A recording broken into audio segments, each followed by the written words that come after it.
Hello, welcome to my channel, Manifest with Mama Muchka. Hi, my name is Rachel.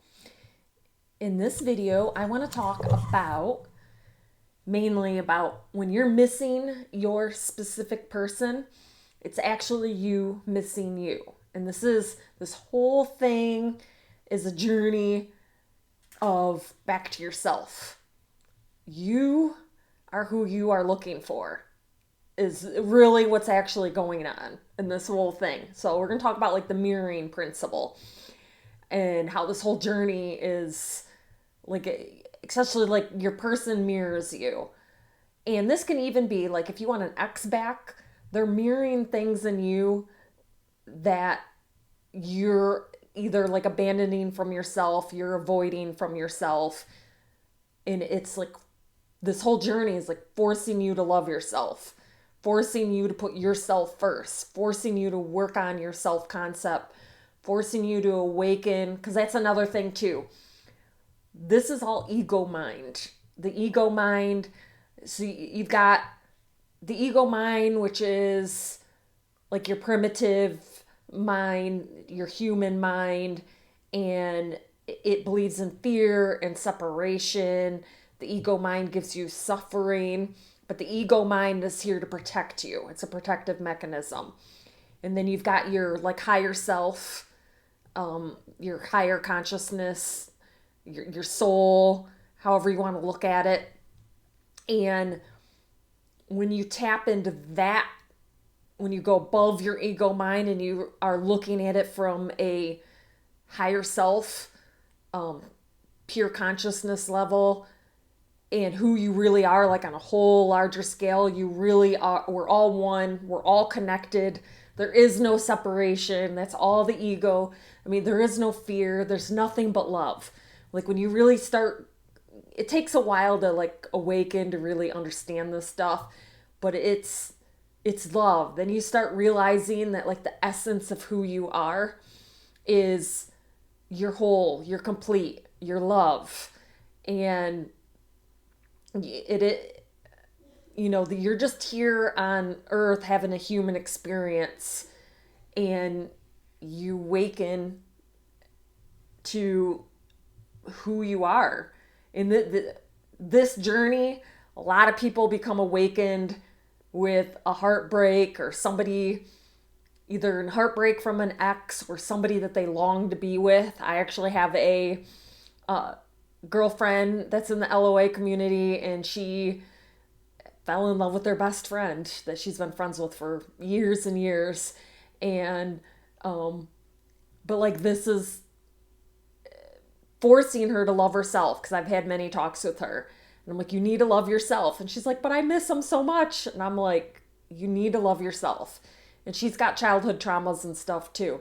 And it's like this is forcing her, like the mirrors reflecting that she needs to love herself, that it's her missing her. Because so what happens too is, especially because I did the same thing. I started out, I found out about manifesting, and I was like, cool, I'll manifest my person back. And then that way, it'll get rid of the ego, the suffering, the hurt, the separation. It'll make me feel better. But it doesn't work that way. It's you are who you are looking for. It's avoiding loving you and being with you. They avoid you. It's from within, so without. Even with abandonment, if you're abandoning you, they abandon you. If you're putting all your focus on them, I need them, I need to get them, I need to get them, I need to get them, then they mirror that back to you by avoiding you, by abandoning you. It's you have to, and I know, because I've had talks with this with my girlfriends. Well, what does that mean? What does that mean? And even myself, I'm like, what does that mean? That if I but I'm trying to manifest them back, or I'm trying to turn. I really like this person. I'm trying to turn it into a relationship, and I can't stop thinking about them, and I miss them, and I long for them. So you can still do techniques for your person. You can still live in the wish fulfilled. You can still have the assumption you guys are getting together, this is done, or we're together, whatever you do in your imagination. But in the meantime, like, you've really got to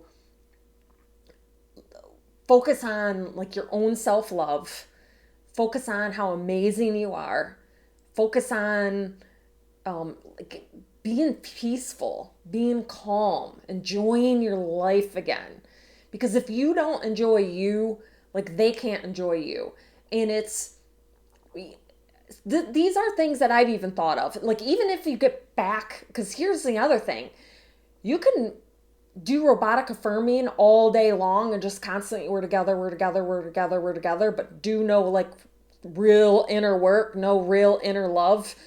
And they can come back, and then a lot of times things just fall apart again because you didn't really work on really doing the inner work of loving yourself and really feeling whole and complete, feeling calm and peaceful. Here's the thing. What if they died? What if this person died? This love of your life that you have so much focus on, that you want to have. What if they died? Then what? Are you just going to lay on the couch and be depressed and think your life sucks? So, I mean, and even couples that are married for 50, 60, 70 years, one dies first. So you need to put yourself on the pedestal. You really do. And to maintain, this is part of how I've maintained with me and my partner in our relationship is I still continue to put myself first. I still put the focus on me. So it's more, here's another thing to think of too, is because I used to be a people pleaser. I used to, be the one that was always contacting, being but it was fear. It's fear-based. It was fear that if I didn't do the contacting, if I didn't be super nice, if I didn't give gifts, if I didn't do things for them, then, and I've done this in multiple relationships, then they're not going to love me. They're not going to show up for me. And it's childhood programming. It comes from my dad with abandoning me and always having to prove and earn love for him.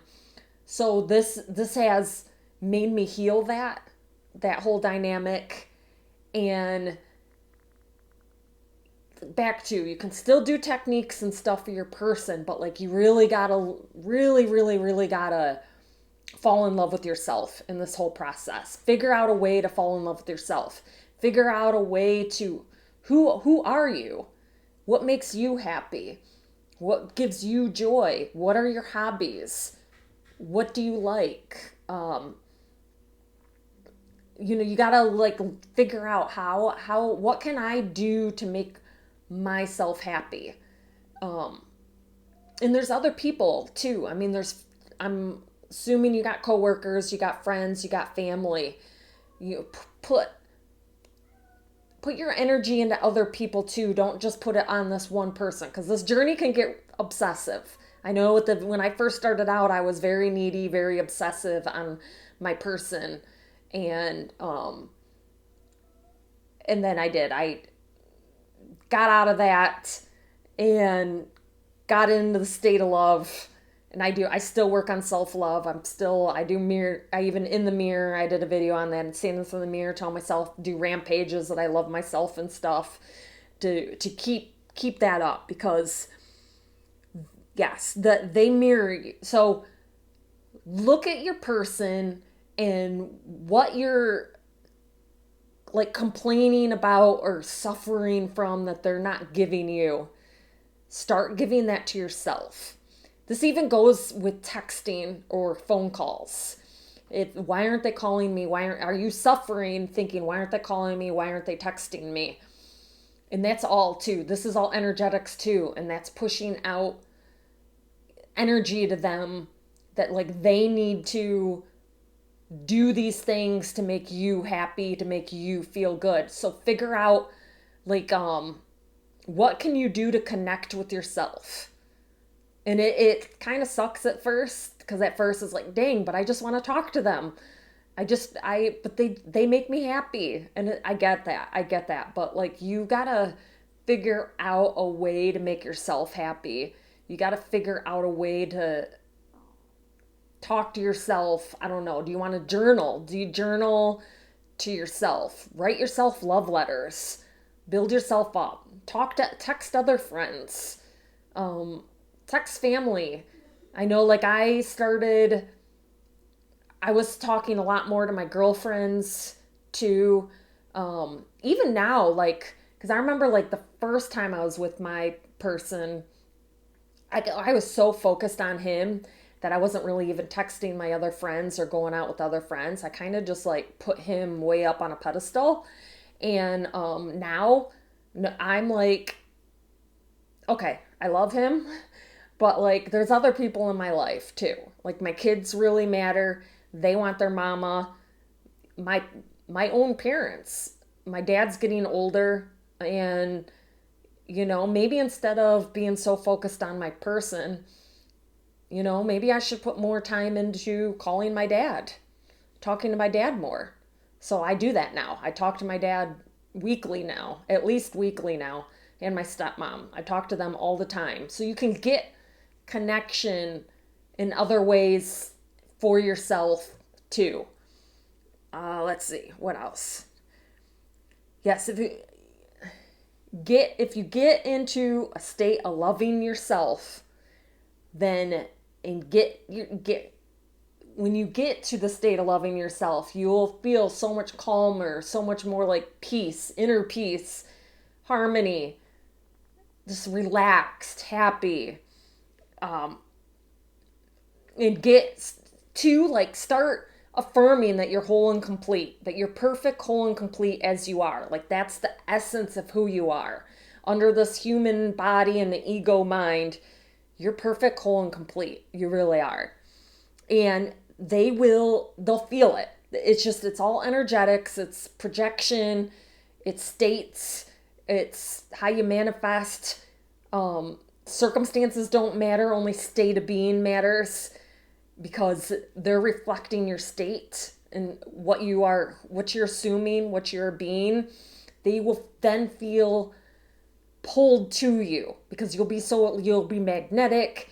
You won't be like needing their love so much and like sucking the energy out of them, and it'll be like freeing and calming for them, and they'll like that because so many people are so like insecure and needy and anxious. So many people are, that you'll be like a breath of, if you actually do really work on yourself, really get to yourself, loving yourself, get yourself in a state of love.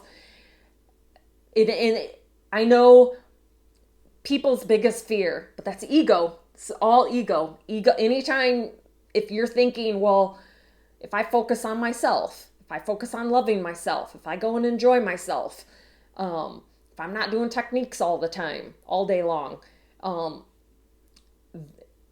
they're going to forget me. No, it's the opposite. Like the more you love yourself, the more you're enjoying your life, the more that you are just happy and all that, and projecting out all this love to people and everything, and being magnetic and radiant and unforgettable and irresistible and all that, and really raising up your self-concept, they are going to be very pulled to it. They just will. They have to. They have no free will. They have no choice. This is and I'm telling you, like even now, even still, like I just the other day I had another ex text me. Like exes will be reaching back. Friends might be asking you out. You might be out and about and people are asking you out. Like you'll see people drawn to you. I'm serious. You will see, and then like people will, I know I put like missing your SP is you missing you. Once you like fix that and you stop stop abandoning yourself and start really putting the focus on you, like people will then start missing you. It's a paradoxical thing, but then they will start missing you. They will be like, whoa, what's going on with her? Him? What's going on in their life? They'll start thinking of you. It's when you they'll think of you, and I don't know, magical things start happening. uh Another one, fear of losing them. It's all ego. That's just, you're afraid of losing yourself too. That all ties into two. Is a lot of this fear, like loneliness, abandonment. A lot of that under the deeper layer is like you're actually afraid of like abandoning yourself. You're afraid of looking at yourself. You're afraid of even loving yourself. You're afraid of see who is this. So, your ego wants to like cover it up and um put your avoid working on yourself, avoid loving yourself to get them to love you, to make you feel better. But it's an illusion. It's an illusion. It's the real deal is just really work on yourself, love yourself. If you're missing them, do things for yourself. If you're missing communication, communicate to yourself. Really get to know yourself on this journey. And they will. And this doesn't necessarily even have to be for a romantic person too, because I feel like even too, because I'm still working on myself. Even, we're always growing, we're always evolving. And my daughter's coming more and more towards me. She was just over here at a huge dinner on Sunday. Just other people that I've reconciled friendships with, and they're coming more and more and more towards me. There's just amazing things are happening. It's and I see the more I love myself, the more I focus on myself, the more I see people calling me, people wondering what I'm up to, people trying to talk to me, people smiling at me turning heads where I'm going. So, I think that's about it. But I think that's all I have to say. And I hope everybody has a beautiful day out there. And I'll talk to you later. All right. Bye.